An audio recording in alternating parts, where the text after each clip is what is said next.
이스라엘 백성들은 그 힘들었던 애굽을 빠져나오게 됩니다. 그러나 그들이 마주한 현실은 광야였습니다. 광야를 지나가야 했던 것이죠. 광야가 어떤 곳입니까? 성경에서, 특히 구약 성경에서 보면 광야가 주 무대인데, 우리가 광야라는 단어를 들을 때면 황량하고 거칠고 사람 살기가 안 좋은 곳이라는 이미지가 떠오릅니다. 성경에 나오는 광야는 사막이라고도 표현하고, 사막만 있는 것이 아니라 빈 들과 같이 가축을 먹일 수 있는 초원지대도 포함되는 그런 곳을 연상하시면 됩니다. 큰 수풀이 우거진 것은 아니기 때문에 사람이 오래 견디기는 좀 힘든 곳입니다. 그늘이 없으면 견디기가 힘들다라고 해요. 매우 건조하고 일교차가 심하고 햇빛은 강렬한 곳.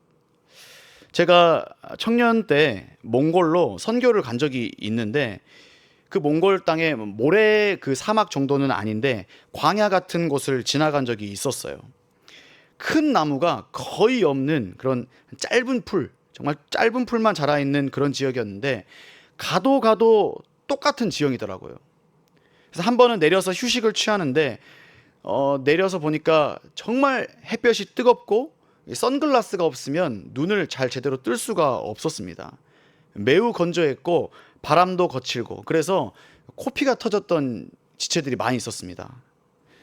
광야 지역 특징인지 밤에 그 텐트에서 자게 됐는데 기온이 뚝 떨어지더라고요. 하루에 사계절이 다 있기도 하대요. 정말 사람이 있을 곳이 못 되었습니다. 그래서 그 많은 땅들이 빈 땅으로 그렇게 있는 것 같아요. 이런 사람이 있기 힘든 광야의 특징을 보면서 우리는 세상을 그렇게 비유하죠. 광야 같은 세상이라고.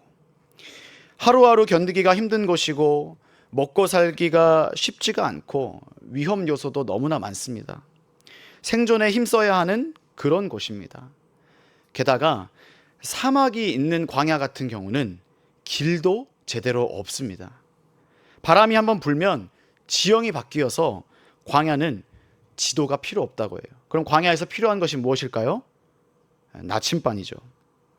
자고 일어나면 어떻게 될지 모르는 곳, 한치 앞을 모르는 광야를 우리는 인생에 비유합니다. 바로 이런 광야로 하나님께서는 이스라엘 백성들을 인도하셨습니다. 18절 말씀 한번 보시면, 그러므로 하나님이 홍해의 광야길로 돌려 백성을 인도하시매. 신명기에서도 이렇게 말씀하시죠. 하나님께서 광야길을 걷게 하신 것을 기억하라. 하나님께서 이렇게 말씀하시면서 이 힘든 광야로 하나님이 내모신 것을 알 수 있습니다. 이유는 분명합니다. 훈련. 하나님의 백성으로서의 훈련 때문이었죠. 힘든 길로 대변되는 광야길을 걸어가는 인생들에게 하나님은 분명히 가르치실 게 있었기 때문이라는 것이죠.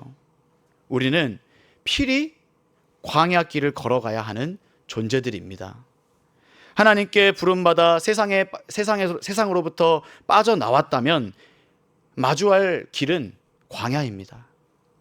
광야 같은 세상에서 생사도 힘든데 가보지 않은 길을 가야 하고, 기존의 데이터가 아무 소용이 없는 새로운 길을 가야 하는 인생이 우리 믿음의 여정인 것입니다. 세상 속에 있는 우리가 그렇지 않습니까? 한치 앞을 모르는 게 이 세상과 광야의 공통점이죠. 시시각각 변화하는 세상 풍조와 우리를 위협하고 포기하게 만드는 그런 주변 환경이 그렇지 않습니까? 그러나 광야는 최종 목적지가 아니죠. 지나가는 곳입니다. 그래서 이 광야길을 잘 지나가기 위해서 광야길을 걷게 하는 힘이 어디에 있는지 본문을 통해 살펴보겠습니다. 오늘 본문의 배경은 17절 말씀을 앞부분을 보시면 바로가 백성을 보낸 후에로 시작합니다. 자, 애굽을 빠져나왔습니다. 그리고 17절에 이제 보시면 그 가나안 땅으로 가는 빠른 길도 있었습니다. 하지만 하나님은 그 백성을 훈련시키시기 위해 18절 광야길로 돌려 인도하십니다. 그래서 19절 말씀에 이제 모세는 요셉의 유고를 가지고 나오게 되고 20절에 그들이 숫곳을 떠나 광야 끝 에담에 장막을 칩니다. 이제 뒤로는 애굽 군대가 쫓아올 것이고 앞에는 기다릴 그 광야, 막막하기만 한 그 광야가 이 이스라엘 백성들이 놓여 있는 상황인 것이죠. 하지만 하나님은 그 유명한 구름 기둥과 불 기둥으로 낮이나 밤이나 이스라엘 백성들을 진행하게 하셨습니다. 그래서 우리가 광야길을 걷게 하는 힘, 첫 번째로는 하나님의 함께 하심을 우리는 믿어야 합니다. 하나님의 함께 하심. 하나님께서는 그 백성들을 광야로 인도하시고 나 몰라라 하지 않으셨습니다. 너희들 알아서 가라 하지 않으신 것이죠. 우리 21절, 22절 말씀 함께 읽겠습니다. 여호와께서 그들 앞에서 가시며 낮에는 구름 기둥으로 그들의 길을 인도하시고 밤에는 불 기둥을 그들에게 비추사 낮이나 밤이나 진행하게 하시니 낮에는 구름 기둥 밤에는 불 기둥이 백성 앞에서 떠나지 아니하니라. 아멘. 하나님께서는 어디로 어떻게 가야 할지 모르는 이 이스라엘 백성들에게 친히 나침반이 되어주시고 인도자가 되어주셨습니다. 앞서 가시면서 함께 가주신 것이죠. 그리고 우리 사람이 얼마나 연약한지 아시고 눈에 보이도록 구름 기둥, 불 기둥을 통해 내가 너와 함께하고 있다라는 것을 똑똑히 보여주신 것이죠. 하나님은 우리 인생길에서도 마찬가지입니다. 세상에서 우리를 건져주셨습니다. 이제 이 세상 너 혼자 잘 살아갈 수 있지? 하고 뒷짐지고 가만히 계시는 분이 아니라는 것입니다. 만약 하나님께서 함께 하시지 않는다면 우리는 이 광야를 마주했을 때 금세 애굽으로 돌아가겠다고, 더 이상 못 가겠다고 주저앉았을 것입니다. 우리가 신앙생활 하다가 제일 겁이 나는 게 무엇입니까? 하나님이 함께 하시지 않는다라고 느껴질 때입니다. 많은 신앙인들이 그 광야길을 걷다가 힘들고 지칠 때 하나님 나와 함께 하시지 않는 것 같아 하고 느끼면 그때 포기하는 경우를 많이 보게 됩니다. 광야 한복판에서 절망을 느낀 다윗도 그래서 이렇게 표현했었습니다. 시편 22편에 보게 되면 내 하나님이여 내 하나님이여 어찌하여 나를 버리셨나이까? 어찌하여 나를 멀리하여 돕지 아니하시며 내 신음소리를 듣지 아니하시나이까? 이렇게 하나님 앞에 함께하지 않는 것 같은 느낌을 표현하는 것이죠. 만약 이때 다윗이 여기서만 멈춰버리고 포기해버렸다면, 다른 말로 그 광야를 통과하지 않았더라면 지금의 다윗은 없었을 것입니다. 그럼에도 불구하고 다윗은 하나님께 다시 나아갔고 하나님은 다윗의 표현과 느낌과는 다르게 여전히 그 자리에 계셨습니다. 우리의 신앙 여정도 반드시 하나님께서 동행해 주심을 믿으시기 바랍니다. 내가 하나님의 함께 하심을 못 믿는 것이지 하나님은 늘 함께 하십니다. 이스라엘 백성들도 광야에서 힘드니까 하나님이 아니라 하나님은 없이 대하고 모세에게 원망을 하지 않습니까? 모세에게 원망하면서 우리를 죽이려고 한다, 우리를 이러려고 인도했냐 하지 않았습니까? 사실 그때에도 구름 기둥과 불 기둥은 계속 옆에 있었습니다. 존재했었습니다. 하나님은 여전히 그 자리에 함께하고 계셨습니다. 옆에 있어도 모르는 내가 문제고 그것을 믿지 않는 게 문제인 것이죠. 사랑하는 성도 여러분, 우리가 아무리 힘들고 어려운 상황에 놓였을지라도 하나님이 나와 함께 하신다는 사실을 굳게 믿으시기를 바랍니다. 그 힘으로 다시 걸어갈 수 있기를 소망합니다. 야곱도 보십시오.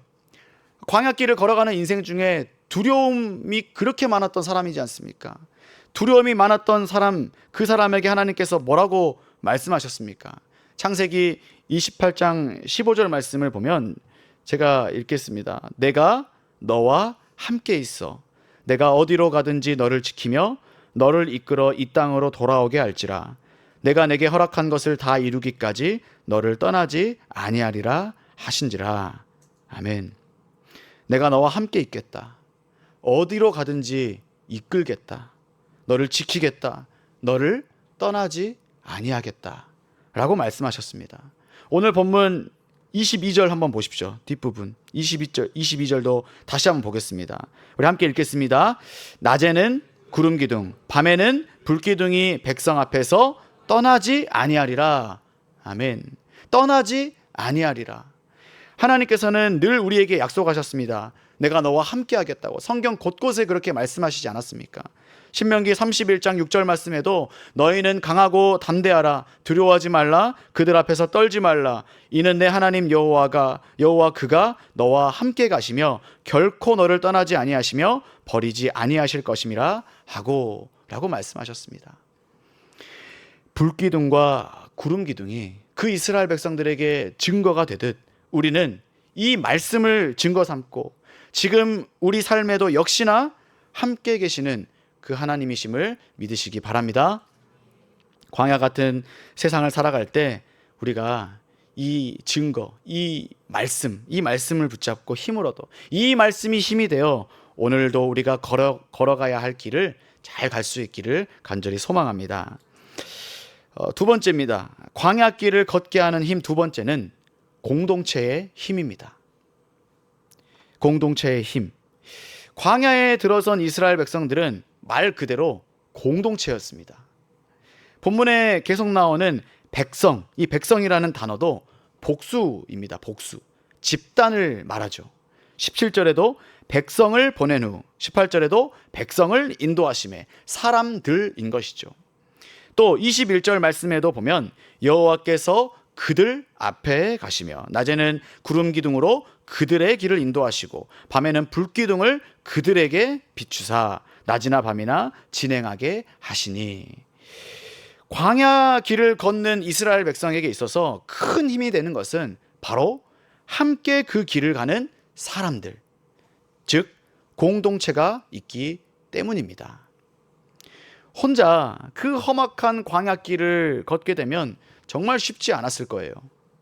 또 그 여러 사람들이 모인 그 공동체 생활이 나는 너무 힘들어, 불편해 하면서 그 공동체를 벗어나 봐요. 어떻게 되겠습니까? 광야에서 죽습니다. 하나님께서는 공동체를 인도하셨습니다. 공동체 안으로 들어온 그 사람들을 인도하신 것이죠. 이 이스라엘 공동체는 전체 이제 이스라엘, 말 그대로 이스라엘이 있고 그 다음에 뭐 지파가 있을 것이고 더 좁게는 가족 단위의 공동체가 있었죠. 마치 오늘로 말하면 우리 하늘씨앗 교회라는 대그룹, 그리고 가정이라는 소그룹을 생각해 볼 수 있습니다. 신앙생활이 그렇지 않습니까? 너도 나도 다 우리 모두가 지금 세상 가운데 살아가고 있습니다. 광야에 놓인 것은 매 한 가지입니다.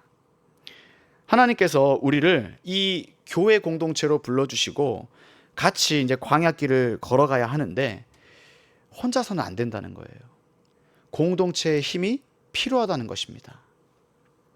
먼저는 우리 교회를 한번 생각해 보겠습니다. 그럼 신앙생활 혼자 할 수 있습니까? 믿음은 내 개인의 믿음이지만 신앙생활은 공동체가 필요합니다. 혼자 할 수 없습니다. 하나님은 반드시 공동체를 통해 나침판의 그 방향을 가리키십니다. 공동체가 가야 될 길을 알려주시고 말씀하시고 또 모세라는 지도자를 통해 질서 안에서 움직이게 하시는 것이죠.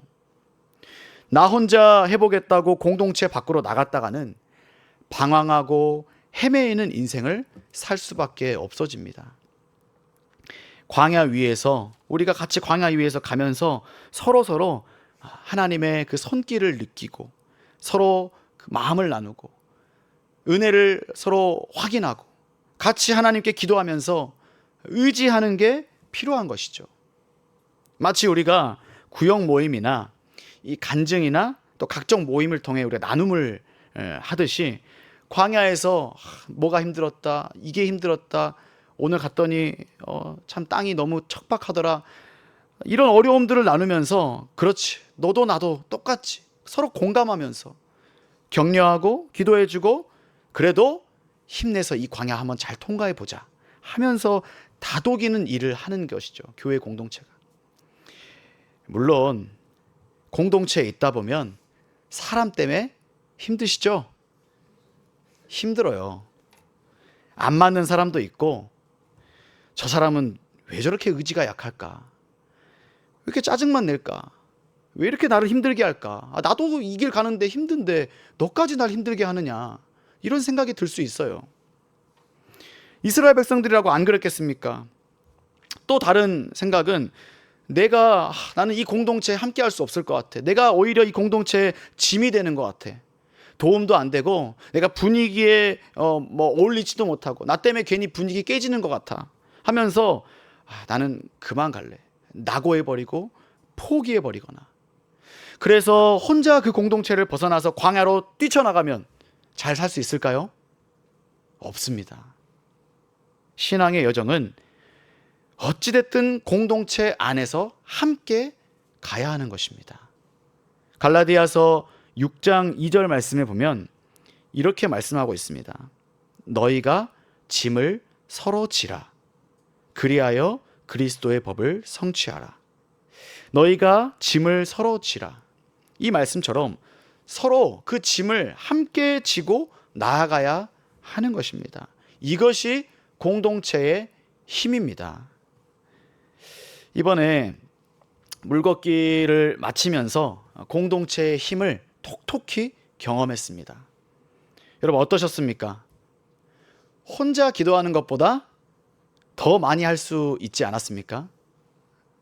공동체가 시간을 분양받아서 기도 시간을 딱 나눠가지고 한 목표를 가지고 물 위를 걷게 하는 기도를 해 나갔었습니다.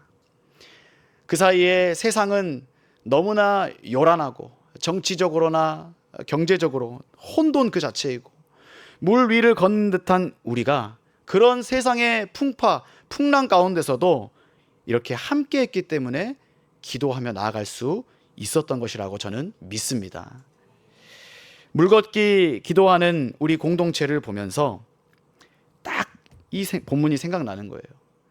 광야길을 걸어가는 공동체의 모습이 오버랩 되는 거예요. 이 험난한 세상 속에서 그래, 공동체의 힘이 크다. 함께 하니까 되는구나 하는 것을 느꼈습니다. 저만 보더라도 혼자서 그 많은 시간을 기도하라고 했으면 못했을 거예요. 아무리 목사여도 제가 의지가 매우 약하거든요. 혼자서는 안 돼요. 제 연약함을 알기 때문에. 그래서 공동체의 그 약속과 공동체의 목표에 제가 합류해서 할 수 있었던 것입니다. 여러분도 그러지 않으셨습니까? 그리고 기도하자고 하시는 리더가 있기에 할 수 있었습니다. 제가 이제 서울 올라와서 첫 번째 기도 제목이 뭔지 아십니까? 적응입니다. 적응이었거든요. 제가 진짜 추운 겨울에 올라왔어요. 서울 진짜 춥더라고요. 진짜 롱패딩이 없어가지고 이 다음 겨울에는 반드시 사야겠다라고 마음 먹었어요. 따뜻한 남쪽 나라에서는 그 정도까지 필요 없었거든요. 정말 광야 같았는데 그 추운 겨울에서 이렇게 따뜻한 봄까지 오는데 정말 정신없이 또 이런저런 삶의 문제들도 생기고 이런 일들도 생겼었어요. 저런저런 문제들이 생겼었어요. 근데 그런 일들과 그런 모든 생각 끝에 뭐가 결론이었냐면 기도해야지. 기도하러 가야지. 물걷기 시간 채워야지. 물걷기 해야지.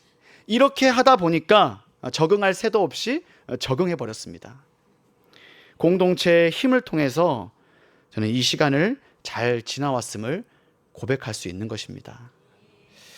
앞으로도 우리는 이제 물걷기는 끝났지만 광야는 계속됩니다. 계속 가야 합니다.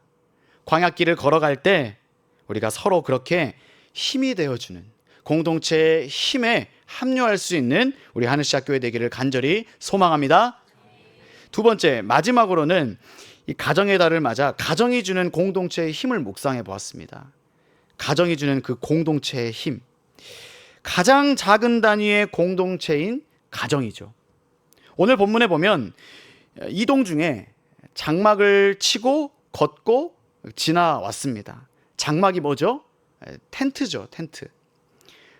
그 장막 안에는 가족들이 살고 있었습니다. 가족이. 여러분, 가족의 힘이 정말 크다는 것 알고 계시지 않습니까? 가장 힘들 때 가장 힘이 되어주는 것이 가정입니다. 가족. 내 편, 유일한 내 편. 가족을 떠나서 살면 그것만큼 외롭고 힘든 일이 없죠. 그래서 사람은 가정을 이루고 싶고 내 가족이 있었으면 하죠. 왜냐하면 힘들어도 가족 때문에 우리가 버티고 가족이 우리에게 힘이 되기 때문에 살 수 있지 않습니까? 광야길을 걷는 것도 마찬가지입니다. 이 이스라엘 백성들도 가장 작은 단위, 가족이 함께 하기 때문에 힘이 되었을 것입니다. 그리고 무엇보다 그 장막, 텐트 안에서 그 힘이 가장 발휘되는 것이죠. 우리가 이 광야의 텐트 속으로 한번 들어가 보겠습니다. 여러분들 그 텐트 속에 한번 들어가 보세요. 이런 대화가 오갔을 것 같아요. 광야길 걷는 거 힘들지? 다리 아프지? 배고프고 목마르고. 그럼 아이들이 이럴 수 있죠. 아빠, 엄마, 왜 이렇게 가야 해요? 이런 말들이 오가지 않았겠습니까? 현실이니까. 그때 부모가 어떻게 해줘야 되겠습니까? 부모가 덩달아 힘들어하면서 나도 죽겠다. 나도 힘들어. 내가 너를 낳은 게 짐이다, 짐. 내가 너를 그냥 콱 애굽에다 버려두고 왔어야 됐는데 너 알아서 살아라. 이런 가정 환경이라면, 이런 텐트 안의 모습이라면 여러분, 그 가정은 광야 길을 걷는 힘이 생길까요? 그 안에서 자란 자녀는 나중에 장성해서 똑같이 부모에게 말할 거예요. 광야 한 40년 걷지 않습니까? 한 이제 부모가 나이들 30년 후쯤에 우리 부모님이 짐이네. 왜 이렇게 못 걸으시는 거야? 왜 자꾸 무릎이 아프다고 하시는 거야? 빨리 돌아가셨으면 좋겠다. 여러분, 이러지 않을까요? 우리가 이 세상을 살아가면서 가정, 그 텐트 안에서 어떤 교육과 어떤 힘을 얻게 해줘야 될지 우리는 교훈받을 수 있습니다. 부모도 두렵고 힘들지만 내일 당장 먹을 음식이 걱정되고 먹고 살 길이 막막하고 미래가 어떻게 될지, 내일은 어디로 가야 할지 알 수 없는 그 현실 속에서 마치 우리가 살아가는 이 세상과 똑같지 않습니까? 이 현실적인 문제들, 생계의 문제, 그 가운데에서 가정이 가져야 될 힘은 신앙입니다. 텐트 안에서, 가정 안에서 이렇게 말하는 것이죠. 하나님께서 우리를 인도하실 거야. 하나님이 우리와 함께 하시니까 걱정하지 말자. 두려워하지 말자. 우리 하나님만 의지하자. 우리 하나님께 기도하자. 그러면서 이 오늘 19절 말씀에 보면 어떻습니까?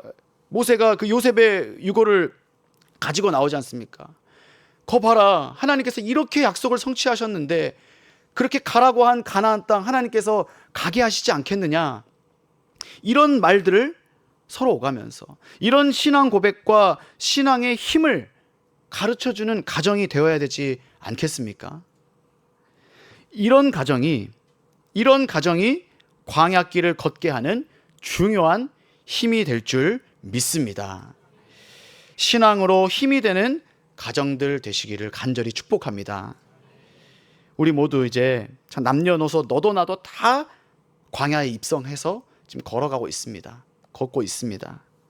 하지만 하나님께서 여전히 우리와 함께 하시고 하나님께서 우리를 인도하시고 하나님이 먹이시고 보호하시고 지키시고 우리는 그 길을 가면서 그것이 은혜다, 은혜인 줄 알면 우리는 이 길을 거뜬히 갈 수 있게 될 줄 믿습니다.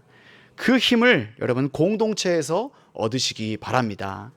우리 하늘씨앗 교회와 성도의 가정이 이런 은혜의 공동체가 되기를 간절히 축원합니다. 하나님의 함께 하심이 나의 힘이 되고 우리가 속한 공동체에서 힘을 얻는 우리 모두가 되어서 광야 같은 세상을 잘 지나갈 수 있기를 간절히 소망합니다. 우리 시간 이 말씀을 생각하며 찬양하겠습니다.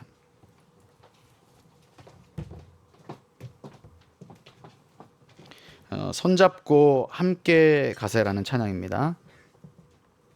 우리 옆에 있는 동역자들과 또 가족, 우리 자녀들을 생각하면서 우리 함께 이 길을 기쁨으로 걸어가자라는 고백으로 이 찬양 함께 부르시겠습니다.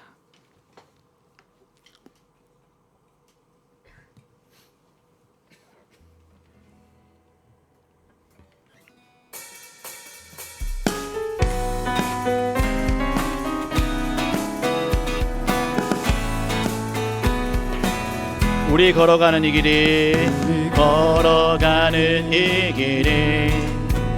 결코 처음 밟는 길은 아니야.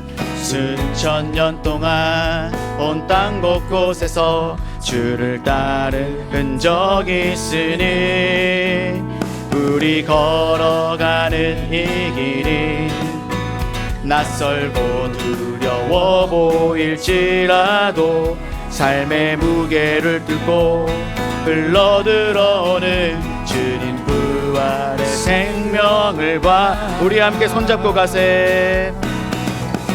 우리 함께 손잡고 가세. 조금 느리고 어려울지라도 주님 부르신 그 감격 붙잡고 손잡고 함께 가세. 우리 함께 손잡고 가세. 때론 또 힘겨울지라도 주님 부르실 그날을 향하여 손잡고 함께 가세. 다시 처음부터 하겠습니다. 우리 걸어가는 이 길이 결코 처음 밟는 길은 아니야. 수천 년 동안 온 땅 곳곳에서 주님 따른 흔적이 있으니 우리 걸어가는 이 길이 낯설고 두려워 보일지라도 삶의 무게를 들고 흘러들어오는 주님 부활의 생명을 봐. 우리 함께 손잡고 가세. 우리 함께 손잡고 가세. 조금 느리고 어려울지라도 주님 부르신 그 감격 붙잡고 손잡고 함께 가세. 우리 함께 손잡고 가세. 때론 더디고 힘겨울지라도 주님 부르신 그날을 향하여 손잡고. 후렴 다시 하겠습니다. 우리 함께 손잡고 가세. 함께 손잡고 가세. 조금 느리고 어려울지라도 주님 부르신 그 감격뿐 이 광야 같은 세상에서 손잡고 함께 가세. 우리 함께 손잡고 가세. 때론 힘겨울지라도 주님 부르신 그날을 향하여 우리 한 번 더 후렴 고백하겠습니다. 우리 함께 손잡고 가세. 함께 손잡고 가세. 조금 느리고 어려울지라도 주님 부르신 그 감격 붙잡고 손잡고 함께 가세. 우리 함께 손잡고 가세. 때론 더디고 힘겨울지라도 주님 부르실 그날을 향하여 손잡고 함께 가세. 우리 시간 같이 말씀을 생각하며 기도하기 원합니다.